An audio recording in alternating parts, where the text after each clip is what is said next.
Selamat datang di Geografi Y, bersama saya Ramlan Adiwijaya. Hari ini, kita akan membongkar salah satu bangunan paling ikonik dalam sejarah, Tembok Besar Cina. Apa sih sebetulnya tujuan di balik monumen raksasa ini? Jawabannya mungkin bakal bikin Anda kaget. Coba deh, lihat betapa megahnya bangunan ini.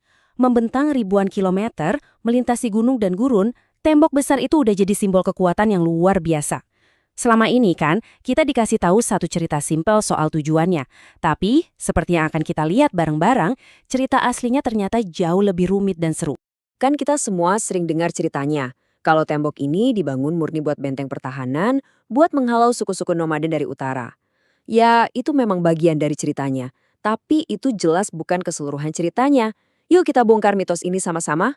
Jadi, kita bakal lihat tembok besar ini lebih dari sekedar tumpukan batu untuk pertahanan. Ini tuh sebuah instrumen geopolitik dan ekonomi yang canggih banget pada masanya. Oke, biar gampang, kita akan bedah tembok besar ini pakai 4 kacamata atau 4 sudut pandang yang berbeda, biar kita dapat gambaran yang utuh. Oke, kita mulai dari dasarnya dulu ya, 4 pilar pembangunannya. Ini penting sebelum kita masuk ke bagian yang paling paling mengejutkan. Jadi, singkatnya gini, dari sisi geografi, arsitektur, sejarah, sampai geopolitik, semuanya kayaknya nunjuk ke satu hal, pertahanan dan kontrol. Tapi, tunggu dulu, itu baru kulitnya aja. Nah, ini dia nih bagian paling serunya. Semua yang tadi kita bahas itu masuk akal banget kan? Tapi itu baru setengah cerita. Fungsi tersembunyi dari tembok besar ini jujur bakal ngubah cara kita mandang sejarah dunia. Siap? Oke. Ternyata peran tersembunyi tembok besar ini hubungannya erat banget sama jalur dagang paling legendaris di dunia, jalur sutra. Dan bukan sebagai pemisah, justru sebaliknya, sebagai pelindung dan pengarah. Kunci utamanya itu ada di sini, namanya koridor heksi. Coba bayangin, ini tuh jalur darat yang sempit tapi strategis banget, diapit pegunungan di selatan dan gurun Gobi di utara. Buat para pedagang zaman dulu, ini satu-satunya rute yang paling aman dan paling masuk akal buat dilewatin. Dan para insinyur Tiongkok kuno, wah mereka pinter banget, mereka tahu soal ini. Terus, apa yang mereka lakuin? Jenius! Mereka bangun tembok besar ini sejajar sama si koridor. Tujuannya bukan buat ngeblokir jalan, tapi justru buat bikin semacam kanal raksasa yang aman. Jadi semua kafilah dagang diarahkan lewat jalur ini, jalur yang bisa mereka awasi dan lindungi. Keren banget kan?